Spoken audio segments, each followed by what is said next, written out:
come up with new alert level classifications by mid-August. Mr. Marcos also points out the alert level could be adjusted if more people will get their COVID shots or COVID booster shots. In the meantime, the Health Department is reconstituting the agencies under the Interagency Task Force and limit it to those with relevant and intended functions. The task force leads in COVID-19 response efforts. Health Officer in Charge Maria Rosario Vergeres says the National Disaster Risk Reduction and Management Council platform will replace the National Task Force against COVID-19.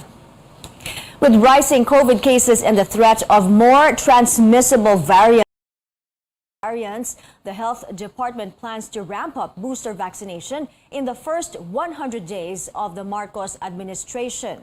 As Caroline Bongkin reports, the private sector also renews calls to expand the second booster vaccination as a bulk of vaccines are set to expire this month. Mercy Gabronino is already fully vaccinated, but she and her husband want their doctor's go signal before getting a COVID-19 booster shot. Nakapacheck po kami sa doktor para alam namin na nakaya niya yung side effect. Mercy is among the 49.7 million fully vaccinated Filipinos who have yet to get a booster shot. Health Officer in Charge Maria Rosario Vergeres says government aims to give booster shots to 23 million Filipinos within the first 100 days of President Marcos in office. But how? They have yet to lay out their plan. As vaccination lags, a former presidential advisor for entrepreneurship, Joey Concepcion, renewing calls to allow a second booster to privately employed 50 years and older. Over 1.5 million AstraZeneca and Moderna doses the private sector bought are expiring by end of the month. Each AstraZeneca shot cost $5 and Moderna $27. That's a lot of money, no? America is already giving the booster shots to the 50 years old, and now they're reviewing that the second booster can just be given to everybody, no? Shouldn't we follow what CDC is doing? Aside from giving a second booster, infectious disease specialist Ron Jean Solantes says the new administration should also prioritize getting next-generation vaccines or those developed against a specific variant. If BA.5 will still be circulating and we don't have much antibody against the BA.5, there will always be episodes of cases. A preliminary study published in the Nature Scientific Journal shows Omicron subvariants BA4 and 5 are 4 times more resistant to current vaccines and more likely to cause infection among vaccinated and those who already had COVID. Solantes says this could mean a need for second booster for all adults 18 years and older. Giving fourth dose will also increase the neutralizing antibody. Getting the vaccine will still protect us against the severe infections, especially given the booster vaccine. In past weeks, BA.5 has been the most commonly detected variant in the country. Experts say this is driving the new surge. Dr. Solantes says even if cases decline, there could still be pockets of spikes in cases till end of the year with Omicron subvariant BA.5 circulating. Caroline Bongkin, CNN Philippines. Meanwhile, Octa Research Fellow Guido David says COVID-19 infections in Metro Manila could have already peaked. Bilang ng mga nagpa-positive sa testing, yung pinakamataas ng July 15 at bumaba na ng July 16 at 17. Kung magtuloy-tuloy ito, baka pababa na yung trend natin sa Metro Manila. Calabarzon, Central Luzon, and Western Visayas could follow, but infections in other provinces are still on the rise. Now, on to another health-related concern. The Health Department has recorded over 16,300 cases of dengue in just a month. That's from June 5th to July 2nd. This figure represents 25% of the total tally of 65,190 cases recorded since the start of the year. Most of these new cases were found in Central Luzon, Metro Manila, and Central Visayas. So far, 13 out of 17 regions already exceeded the epidemic threshold, with Central Luzon, Mimaropa, Bicol, Western Visayas, the Zamboanga Peninsula, the Davao region, Soc-Sargen, Bangsamoro, and the Cordilleras showing a sustained rising trend from June 5th to July 2nd. Health experts can attest to the data. The Private Hospitals Association President, Dr. Jose Rene de Grano, says their medical facilities in Central Luzon, parts of Calabarzon, the Visayas, and the Zamboanga Peninsula have seen an increase in admissions because of dengue.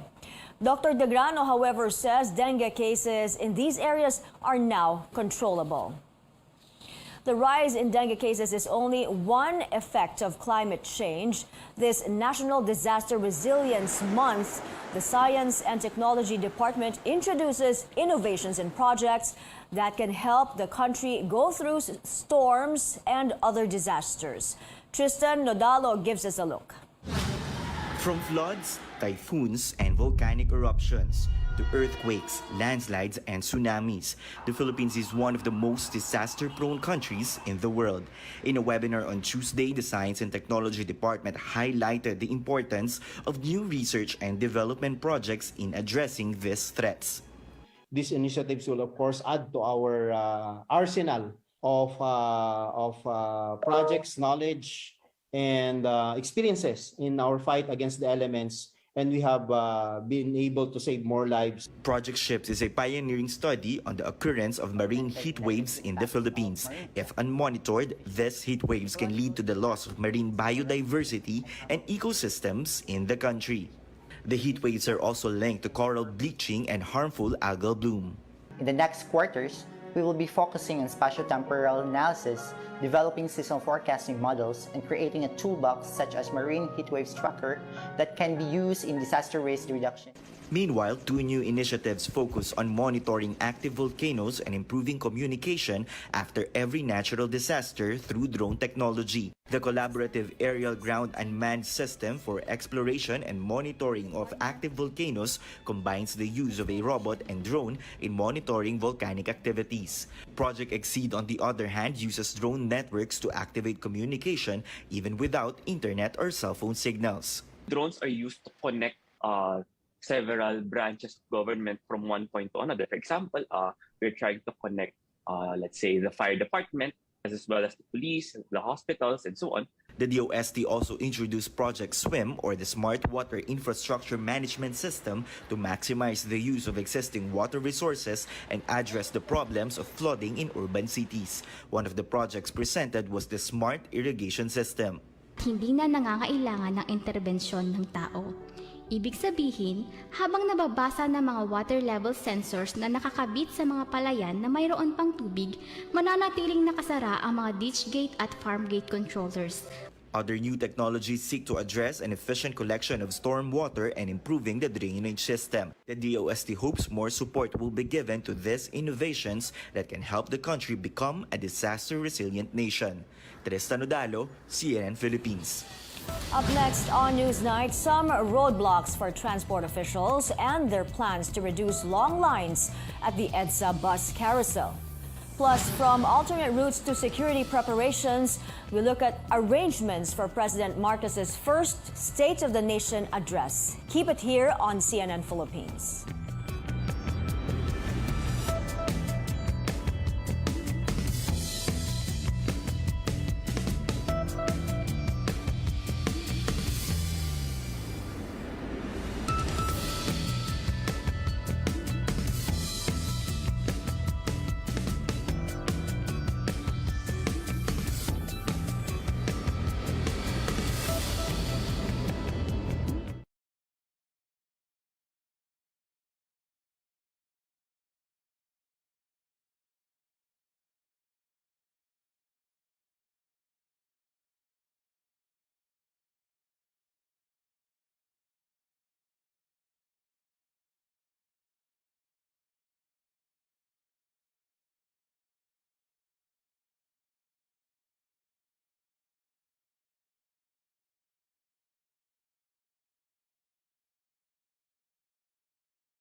Welcome back to CNN Philippines. Transport authorities are vowing to address long lines of commuters on the EDSA busway.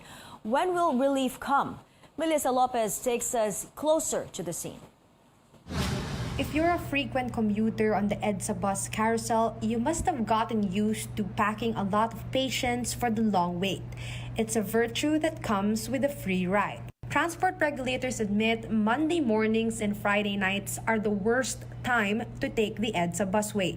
Rush hours for the rest of the week are no different, but midday trips are a breeze. This commuter wakes up at 4 a.m. and lines up to get to work in Cubao, Quezon City on time. Pila po talaga. Ngayon, 7, kasi pasok ko 9. Kahapon umabot ako ng mga 45 minutes. Sobrang nakatipid. Kaya malaking tulong din. For many commuters, the EDSA carousel is their only option. The Transportation Department has banned jeepneys on the highway.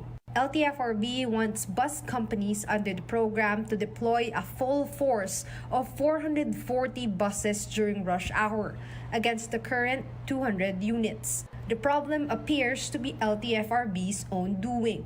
Payments to bus companies are more than a month behind, worth nearly 400 million pesos. Hindi naman kami nangako na talagang magkakaroon kami ng maraming dispatch kasi depende rin naman po yan doon sa payouts na pinangako rin naman nila sa amin na ipapacilitate nila kasi long overdue na po yung mga payouts.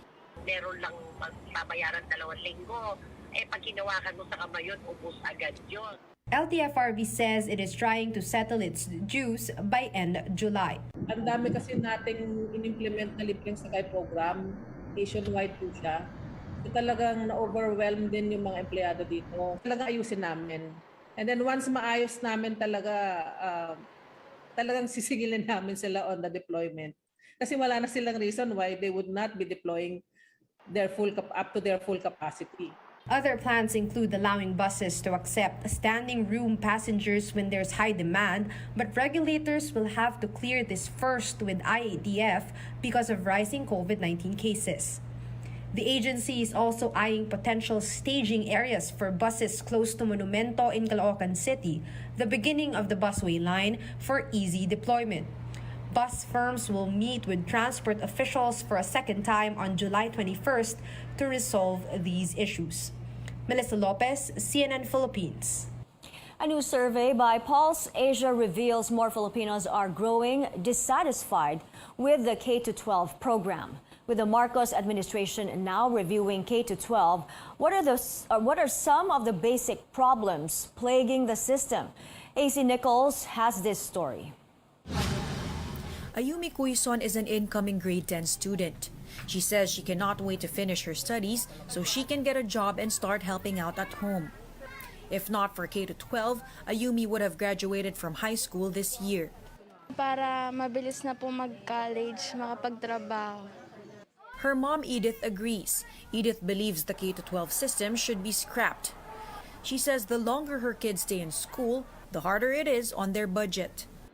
Yung ipon na gagastos hanggang kasi dalawa sila nag-aaral ng grade 9. Parang hindi ako nakakapag-maintain ng budget.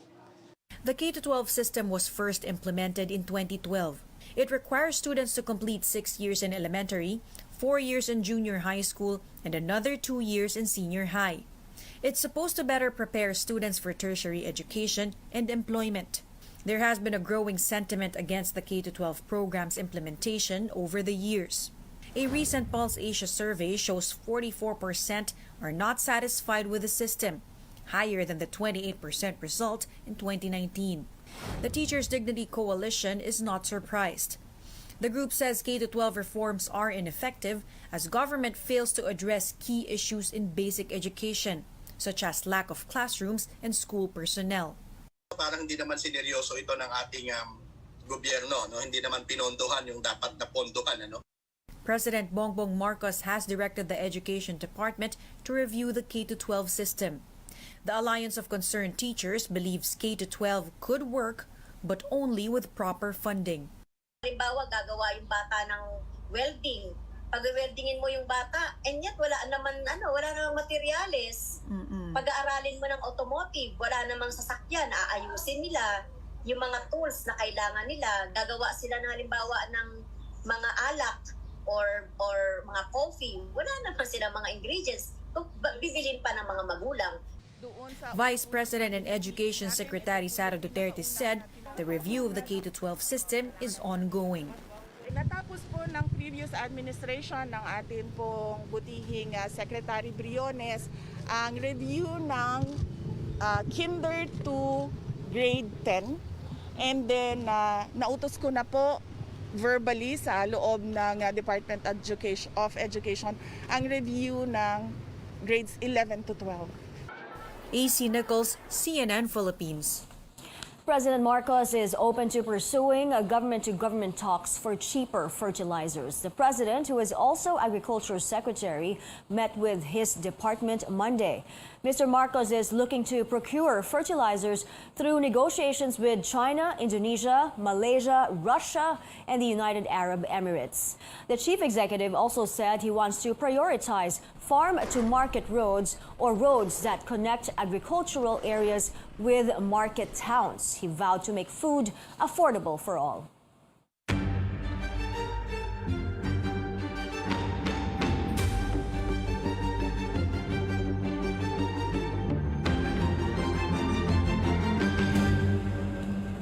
We are counting down the days to the first State of the Nation address, where President Marcos is expected to lay down his key programs and policies.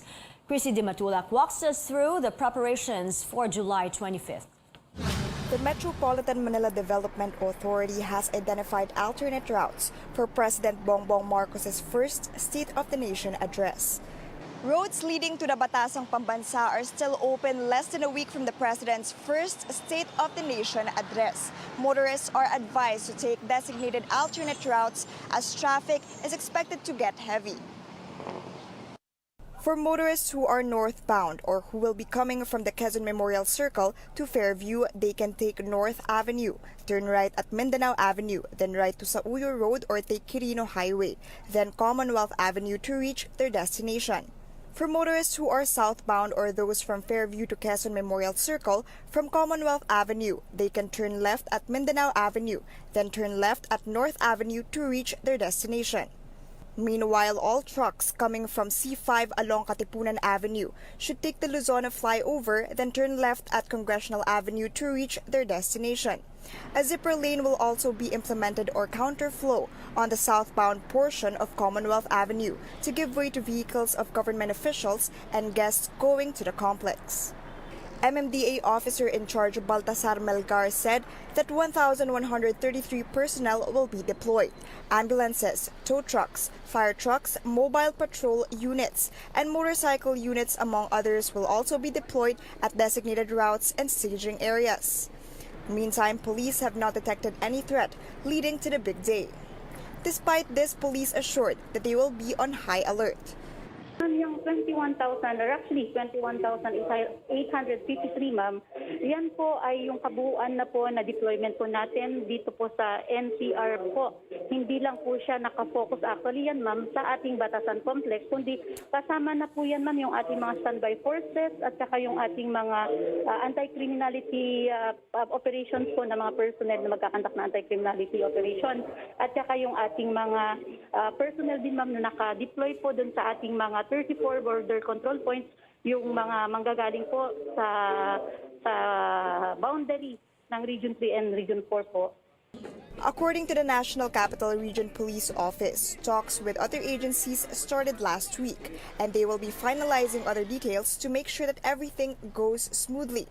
Chrissy Di Matulak, CNN Philippines. The 19th Congress opens in the morning of July 25th, the same day as the SONA. The Senate and the House of Representatives will hold separate sessions where lawmakers may elect a new Senate President and Speaker and committee chairpersons.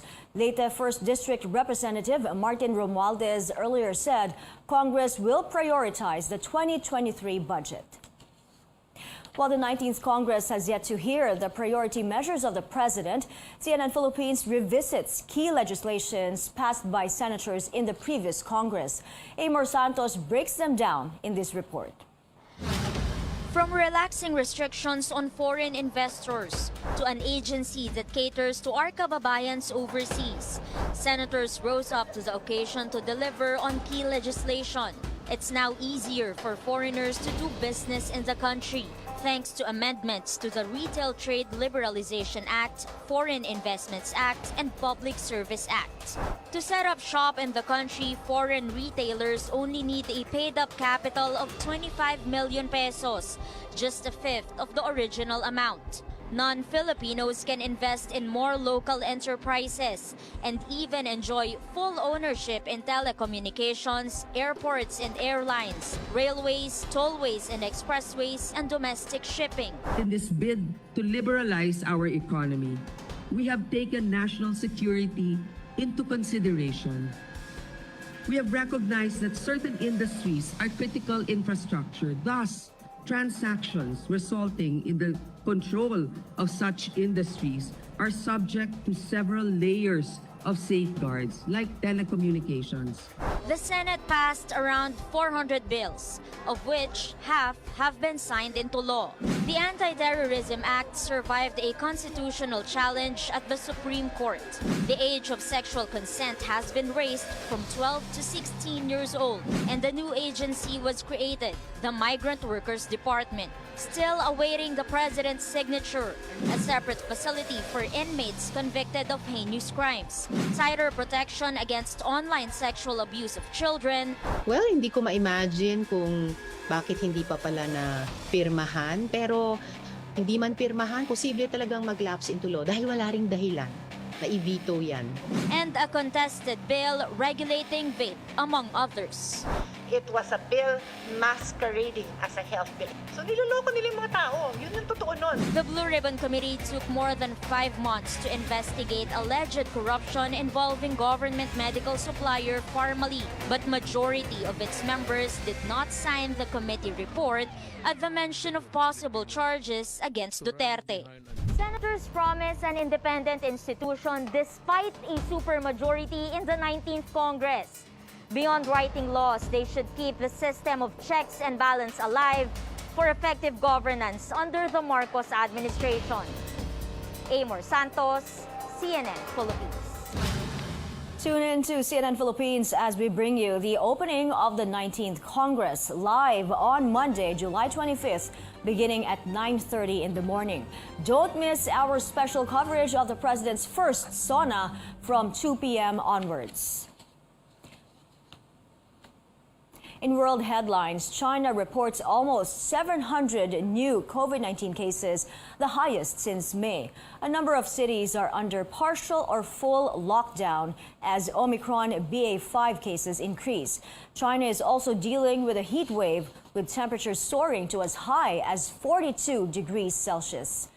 The United Kingdom sees its third hottest day as a deadly heat wave sweeps parts of Europe. UK's temperatures rose to 37 degrees Celsius on Monday. Other European countries are hitting new heat records, with wildfires raging in France and Spain and a drought in Portugal. The United Nations warns half of humanity could be in the danger zone as high temperatures and wildfires spread across Europe. UN Secretary General Antonio Guterres met with representatives from 40 countries to discuss climate protection measures. This has to be the decade of decisive climate action. That means trust, multilateralism, and collaboration. We have a choice: collective action or collective suicide. It is in our hands.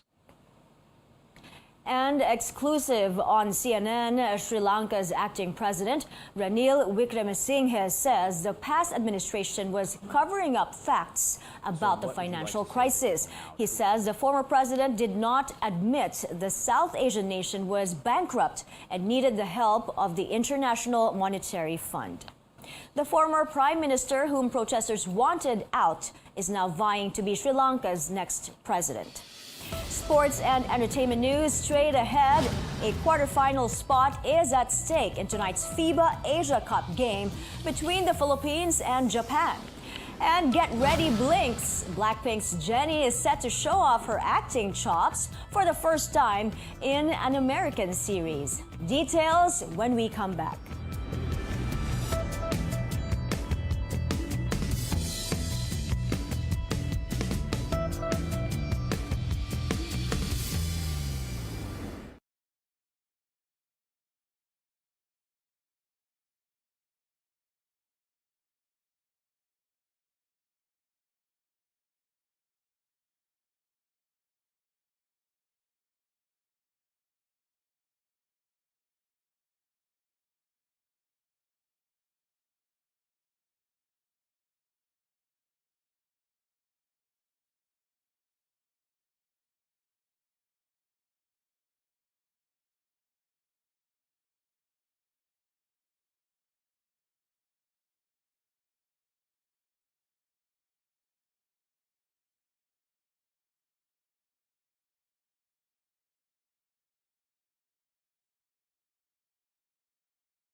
This is Newsnight. Will Gilas Pilipinas make it to the FIBA Asia Cup quarterfinals?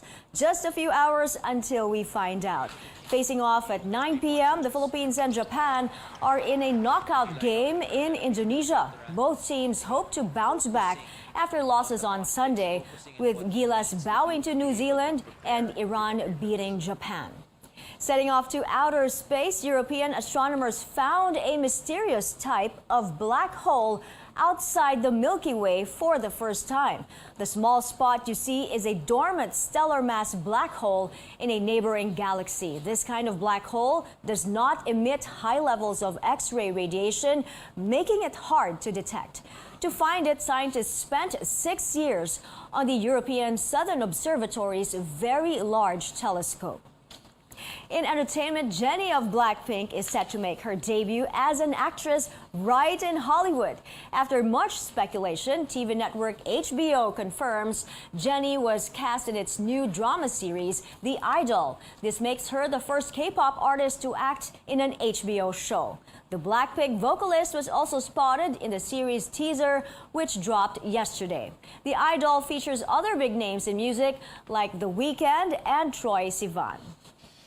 And that's it for now. Join me again on News.ph at 7 p.m. I'm Mai Rodriguez for Newsnight, where we go above and beyond the headlines.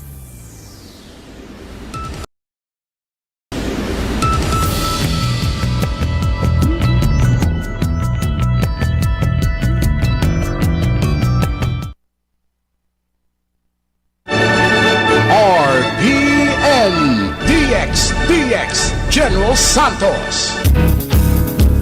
Kalidad o barato ba nga construction materials and technical supplies ang imong kinahanglan? Eco Hardware ang tubag-an na abyan. Dealer po ng Eco Hardware sang electrical, auto, milling, and industrial supplies. Bisitahi ang Eco Hardware Incorporated na makita sa number 46 Pioneer Avenue diri sa General Santos City, kag ang Eco Parts and Service Center sa National Highway. Magtawag sa ilang landline number 083-552-3635 or mag-text sa 0925-708-3111 or 0910-498-8845 or sa ilang FB page Eco Hardware Incorporated sa dugang ng mga detalye. Sa Eco Hardware, magbakod ang pundasyon padulong sa masana nga kaugmaon. Radio Philippines Network. Radio Philippines Network. DX General Santos. DX General Santos. Una sa balita. Una sa balita. Musika o kalingawan. Mas tulong pinalakas. Radyo.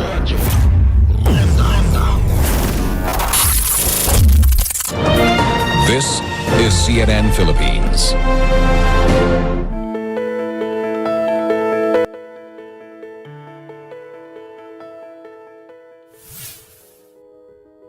The ability to smile, chew, and even blink our eyes are some of the things that our face can do that we take for granted.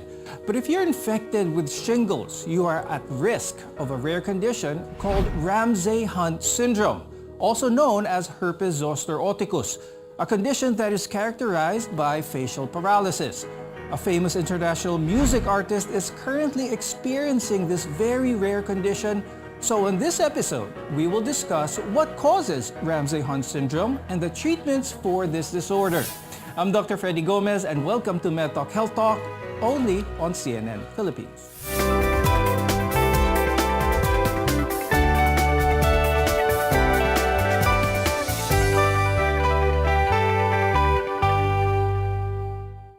Today, we will learn more about Ramsay-Hunt syndrome, a disorder that causes facial nerves to go into paralysis along with other symptoms.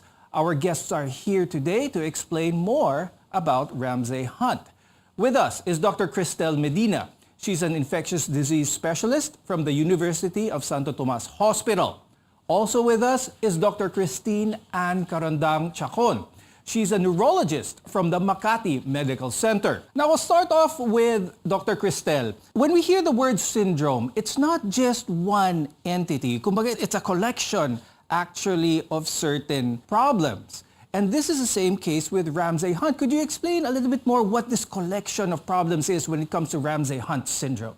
First and foremost, when we speak of Ramsay-Hunt syndrome, it is a manifestation of the reactivation of your varicella zoster virus. So, when you speak of chickenpox or the varicella or bulutong tubig and herpes zoster or shingles, this is oftentimes caused by your varicella zoster virus or your VZV. Now, when we speak of shingles, shingles is the localized entity of the reactivation of your varicella zoster virus. For Ramsay-Hunt mismo, per se, what are some of the characteristics of this syndrome?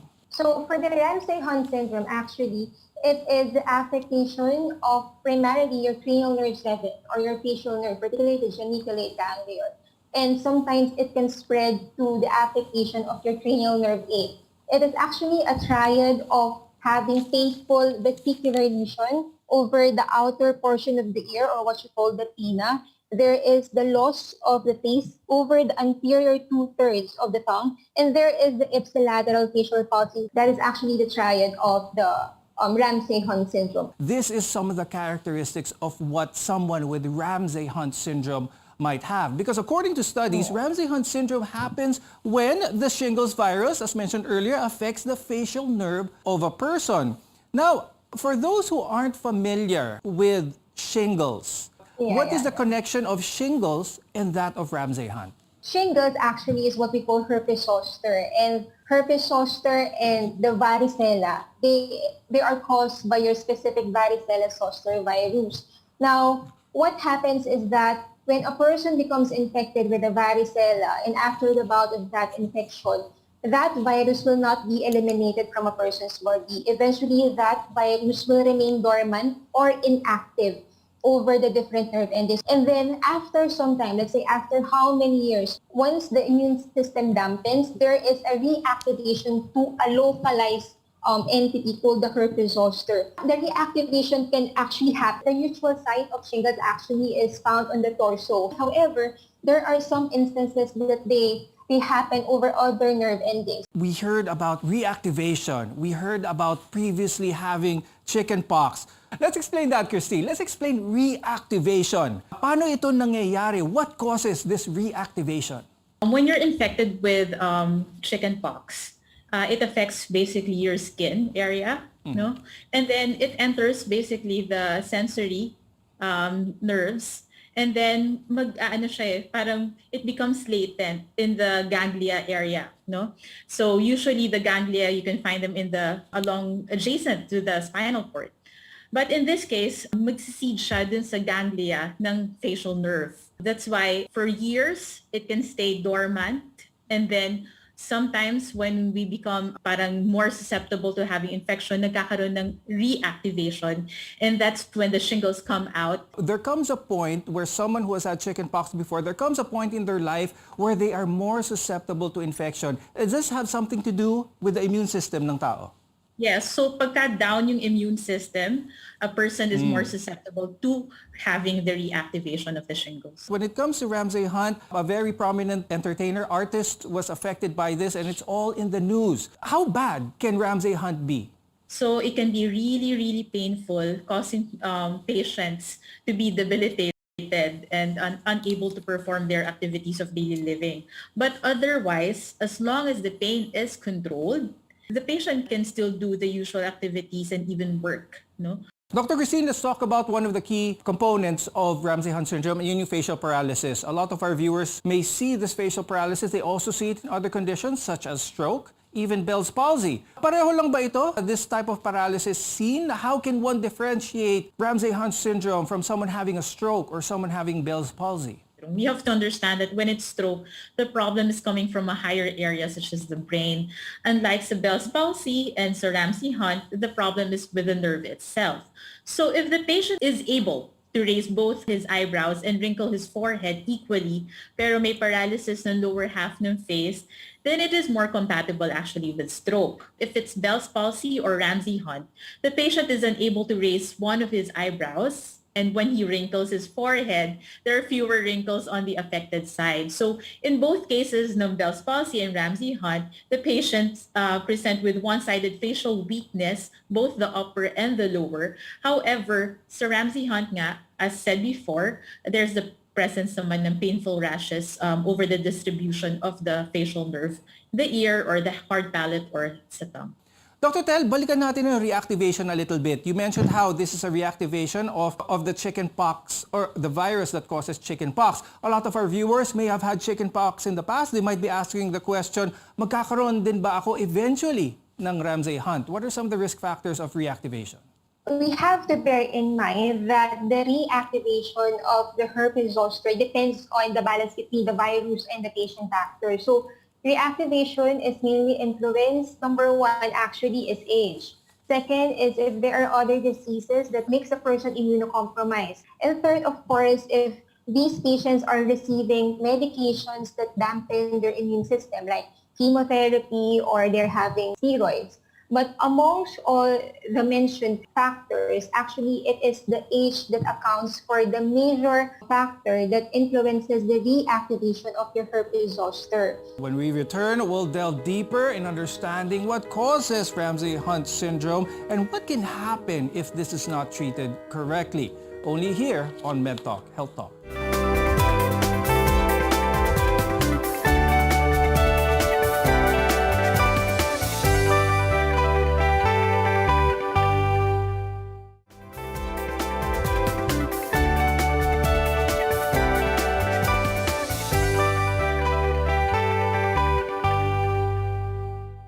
I'm Dr. Freddy Gomez and welcome back to MedTalk Health Talk, where caring is our calling. Earlier on the program, we discussed what RHS or Ramsay-Hunt syndrome was and its differences between Bell's palsy as well as stroke. Now let's go into the virus that causes this condition and what type of symptoms can be seen. Now, Ramsay-Hunt syndrome typically occurs when there is a reactivation of the varicella-zoster virus and it affects the facial nerve or cranial nerve 7. Now, varicella-zoster is the same virus that may cause chickenpox as well as shingles, meaning those who have had either of these conditions are also at risk of developing RHS. Let's talk to Dr. Christine. How bad can Ramsay-Hunt syndrome be? Itong facial paralysis, can this be permanent kapag hindi ito naagapan, hindi ito na-treat kagad? Yes, it can be permanent. And most of the patients actually can have some improvement of sa movement ng facial muscles nila, but it can only improve up to a certain extent.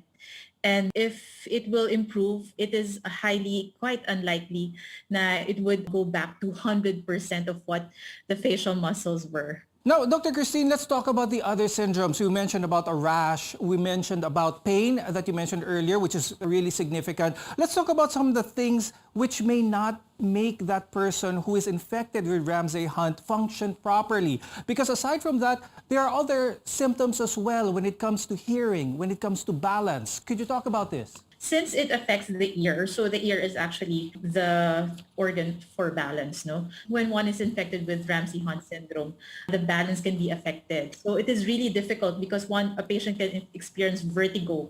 So it is very uncomfortable and one may be even more susceptible to having falls, no?